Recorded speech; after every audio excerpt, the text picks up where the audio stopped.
to one's desires generally has a bad image, so most people consider the risk of being disliked and endure or restrain themselves to a certain extent. Living according to one's desires while ignoring the opinions of others in social anxiety leads to ruin, and people who are too true to their desires give off a vulgar impression to those around them, so decent people often keep their distance. It is true that being true to one's desires makes one look vulgar, and ruin awaits those who cannot control their desires. But when one masters something, contradictions and paradoxes arise, and the human heart is such that one can reach the opposite extreme. If a person who is obsessed with winning wins by making people cry or selling their dignity, they will realize that this is easier to achieve than ordinary people imagine, regardless of the outcome,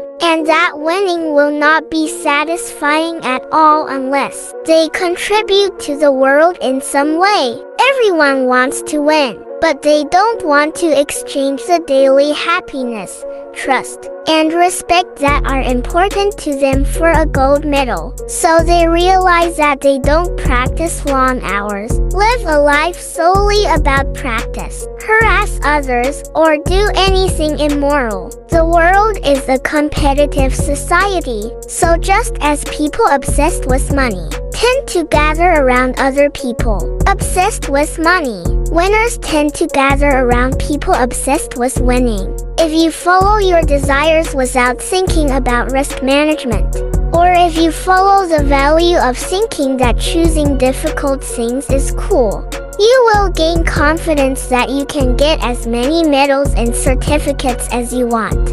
And you will develop a desire to be needed by others in a true sense,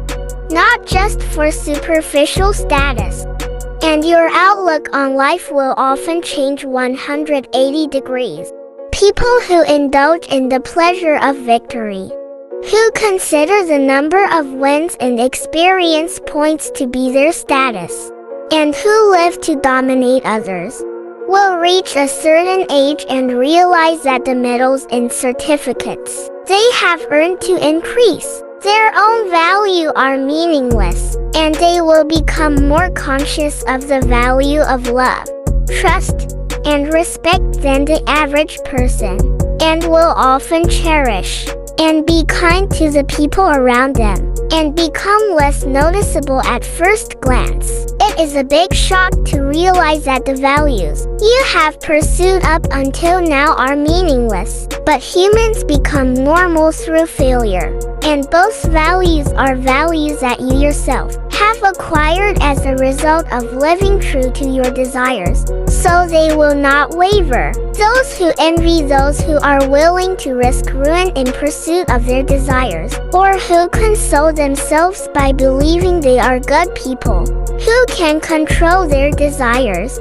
when in reality they simply lack the drive to do so, will end up living a life spent watching others enjoy themselves without obtaining either value. So what is your purpose in playing sports?